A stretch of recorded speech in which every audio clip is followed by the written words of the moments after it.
Você já se inscreveu no canal Espiritismo Cast? Não esqueça de ativar o sininho e todas as notificações. Assim te informaremos quando houver novos vídeos. E ajude a manter este trabalho voluntário, clicando em Seja Membro. Com isso você nos ajuda a produzir mais conteúdo sobre nossa rica doutrina, com a melhor qualidade técnica possível. E não se esqueça de clicar no like e compartilhar com seus amigos. Gratidão pela sua presença.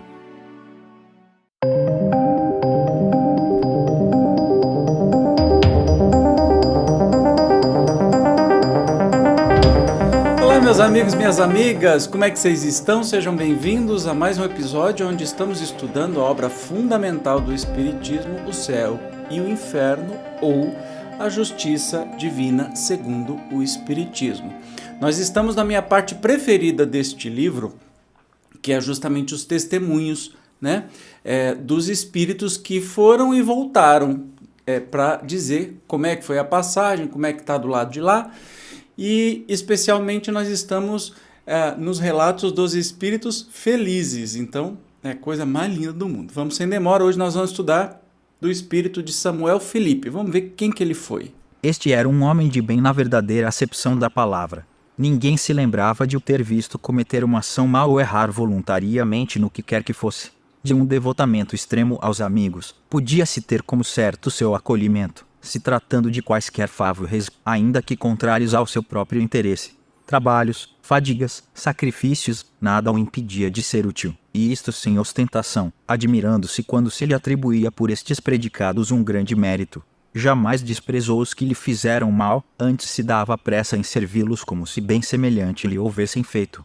Tratando-se de ingratos, dizia, não é a mim, porém a eles que se deve lastimar, posto que muito inteligente e dotado de natural vivacidade, teve na terra uma vida obscura, laboriosa e bordada de rudes provações. Podia-se comparar a essas naturezas de escol que vivem na sombra, das quais o mundo não fala e cujo brilho não se reflete na terra. Aurira no conhecimento do Espiritismo uma fé ardente na vida futura e uma grande resignação para todos os males da existência terrena. Finalmente, faleceu em dezembro de 1862, na idade de 50 anos, de moléstia atroz, sendo seu passamento muito sensível à família e aos amigos. Evocamo-lo alguns meses depois do trespasse. Olha que legal, então uma pessoa muito, muito venerável, assim, humilde e obscura, que passa pela terra e ninguém nem fica sabendo direito que alma de escol que passou por lá. E morreu com 50 anos. Olha só que interessante. Então a comunicação foi alguns meses depois da passagem, Então a pergunta: tendes uma recordação nítida dos últimos instantes da vida na Terra? Perfeitamente, conquanto essa recordação reaparecesse gradualmente. No instante preciso do desprendimento eram confusas as minhas ideias.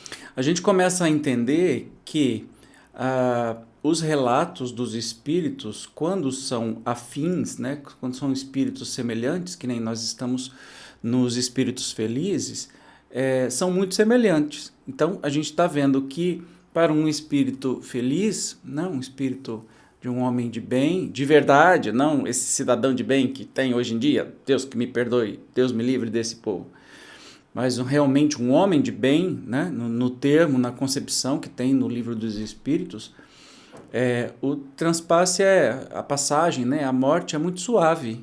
Geralmente vem por um período meio de conturbação, zero sofrimento. Conturbação, entenda, como se você toma anestesia e fica meio abobalhado, ou que você está com sono, dorme, não dorme, sabe? É nesse sentido. Então vamos continuar vendo. Perguntaram, você deseja bem da nossa instrução e do interesse que nos merece pela vossa vida exemplar descrever como ocorreu o vosso trespasse da vida corporal para a espiritual? De bom grado, tanto mais quanto a narrativa não aproveitará somente a vós, mas a mim próprio. Por isso que, dirigindo o meu pensamento para a terra, a comparação faz-me apreciar melhor a bondade do Criador. Sabeis que de tribulações provei na vida. Entretanto, jamais me faltou coragem na adversidade, graças a Deus. E hoje felicito-me. Quanta coisa perderia se houvesse desanimado. E ainda tremo ao pensar que tudo quanto sofri se anularia caso desfalecesse, tendo de recomeçar novamente as provações. Ó meus amigos, compenetrai-vos firmemente desta verdade, pois nela reside a felicidade do vosso futuro. Não é, por certo, comprar muito caro essa felicidade por alguns anos de sofrimento. Ah, se soubesseis o que são alguns anos comparados ao infinito, se de fato a minha última existência teve algum mérito aos vossos olhos, outro tanto não diríeis das que a precederam. E não foi senão a força de trabalho sobre mim mesmo, que me tornei o que ora sou. Para apagar os últimos traços das faltas anteriores, era-me preciso sofrer as últimas provas que voluntariamente aceitei. Foi na firmeza das minhas resoluções que escudei a resignação, a fim de sofrer sem me queixar. Hoje abençoo essas provações, pois a elas devo ter rompido com o passado, simples recordação agora que me permite contemplar com legítima alegria o caminho percorrido. Perceba que não é uma pessoa que teve uma vida fácil, né? A gente acha que os santos, né, as pessoas mais iluminadas, tiveram uma vida que só foram bondades porque não teve nenhuma aprovação. Muito pelo contrário, né? Mas ele vem nos encorajar aí para passar com resignação, porque o que é essa vida perante a eternidade? Não é nada, né? Mas continuemos. Ó vós que me fizestes padecer na terra, que fostes cruéis e malévolos para comigo, que me humilhastes e afligistes, vós, cuja má fé tantas vezes me acarretou duras privações, não somente vos perdoo, mas até vos agradeço. Intentando fazer mal, não suspeitáveis do bem que esse mal me proporcionaria. É verdade, portanto, que a vós devo uma grande parte da felicidade de que gozo, uma vez que me facultastes ocasião para perdoar e pagar o mal com o bem. Deus colocou-vos em meu caminho para ferir a minha paciência, exercitando-me igualmente na prática da mais difícil caridade, a de amar os inimigos. Não vos impacienteis com esta divagação, porquanto vou responder agora à vossa pergunta. Conquanto sofresse cruelmente com a moléstia que me acometeu, quase não tive agonia. A morte sobreveio-me como um sono, sem lutas nem abalos, sem temor pelo futuro. Não me apeguei à vida e não tive, por conseguinte, de me debater nos últimos momentos. Daí você percebe o tamanho da claridade, da luminosidade desse espírito, quando ele agradece os inimigos. Agradece os inimigos por ajudarem-no a superar muitos desafios e, naquela hora, ele é mais bem-aventurado. Olha que coisa mais linda. Talvez aí a gente comece a entender quando Jesus diz para dar outra face, né? Quando baterem numa se dá outra face, essa resignação, esse comprometimento é um acelerar do caminho, não vingar, é acelerar do caminho. Não tem nada a ver com luta por justiça social, por defender os mais indefesos, etc. e tal. Mas a questão de não vingança, né? E olha, nós temos aí uma aula dada por um espírito que passou tudo isso na vida resignado e ainda agradece os seus inimigos, aquelas pessoas que fizeram mal para ele, porque aceleraram a sua evolução. Continuando. Parou? Continua, Zezinho. Meu pai, Zezinho parou. Vai, Zezinho, vamos lá. De novo. A separação completou-se sem dor, nem esforço, sem que eu mesmo de tal me apercebesse. Ignoro que tempo durou o sono, que foi curto aliás. Meu calmo despertar contrastava com o meu estado precedente, não sentia mais dores e exultava de alegria. Queria erguer-me, caminhar, mas um torpor nada desagradável, antes deleitoso, me prendia, e eu me abandonava a ele prazerosamente, sem compreender a minha situação, conquanto não duvidasse ter já deixado a terra. Tudo o que me cercava era como se fora um sonho. Vi minha mulher e alguns amigos ajoelhados no meu quarto, chorando, e considerei de mim para mim que me julgavam morto. Quis então desenganá-los de tal ideia, mas não pude articular uma palavra, e daí concluí que eu sonhava. O fato de me ver cercado de pessoas caras, de há muito falecidas, e ainda de outras que à primeira vista não podia reconhecer, fortalecia em mim essa ideia de um sonho, em que tais seres por mim velassem. Olha que coisa mais linda, gente. Um estado de torpor agradável. Agradável. E que aquele soninho bom, gostoso, que você não quer acordar de jeito nenhum, né? Coisa linda, gente. Mas continuando. Esse estado foi alternado de momentos de lucidez e de sonolência, durante os quais eu recobrava e perdia a consciência do meu eu. Pouco a pouco as minhas ideias adquiriram mais lucidez, a luz que entrevia, por denso nevoeiro, fez-se brilhante, e eu comecei a compreender-me, a reconhecer-me, compreendendo e reconhecendo que não mais pertencia a esse mundo. Certamente, se eu não conhecesse o Espiritismo, a ilusão perduraria por muito mais tempo. O meu invólucro material não estava ainda inumado e eu olhava com piedade, felicitando-me pela separação, pela liberdade. Pois eu era tão feliz por me haver enfim desembaraçado. Respirava livremente como quem sai de uma atmosfera nauseante, indizível sensação de bem-estar penetrava todo o meu ser. A presença dos que amara alegrava-me em me surpreender, antes parecendo-me natural. Como se os encontrasse depois de longa viagem. Uma coisa me admirou logo, o compreendermos-nos sem articular uma palavra. Os nossos pensamentos transmitiam-se pelo olhar somente, como que por efeito de uma penetração fluídica.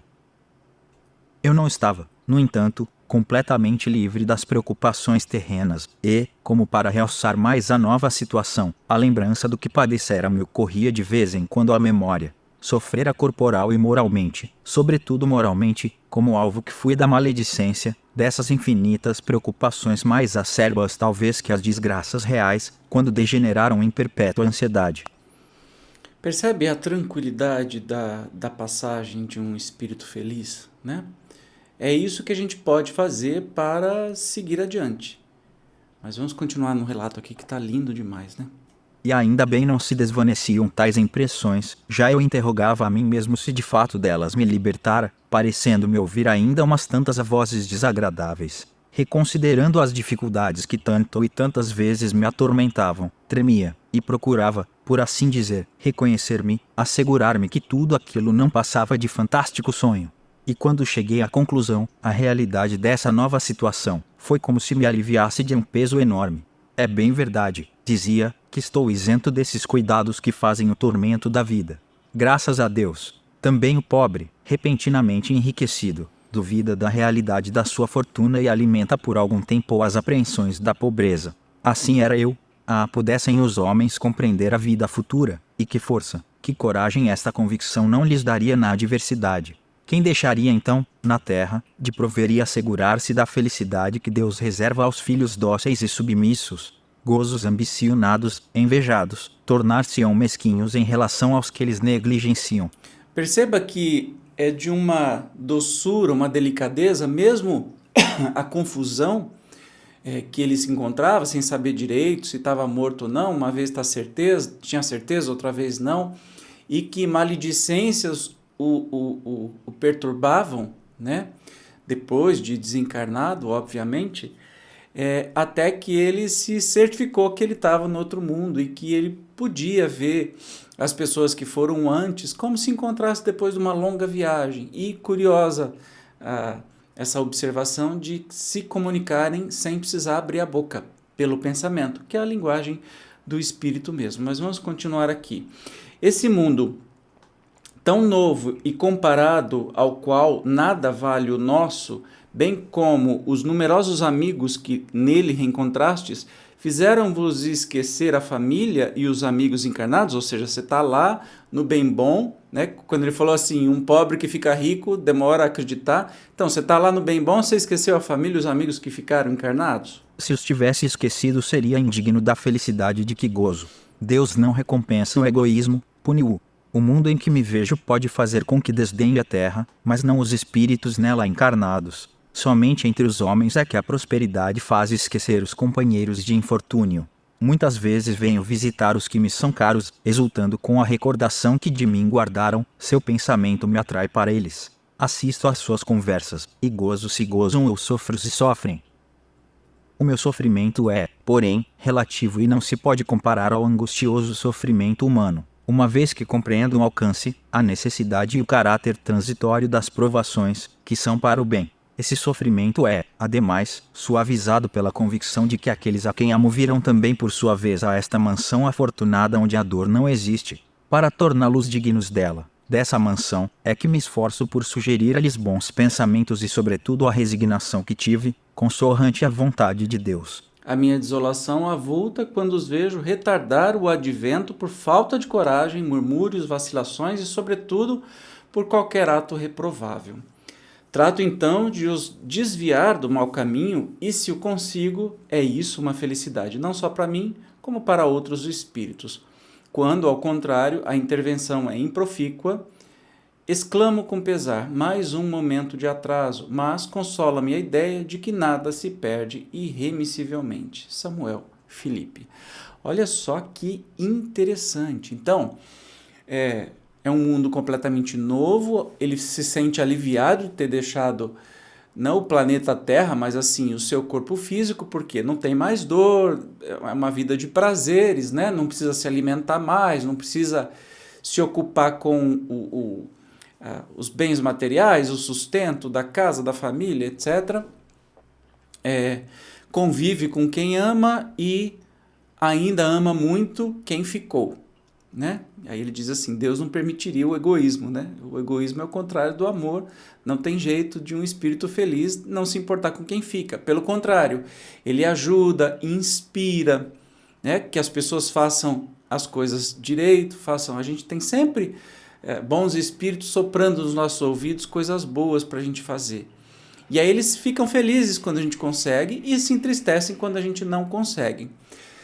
Gozam com os nossos gozos, então ficam felizes com as nossas conquistas e sofrem com o nosso sofrimento, mas não é um sofrer muito grande, porque sabem que este sofrimento que nós passamos aqui no planeta Terra é regenerador.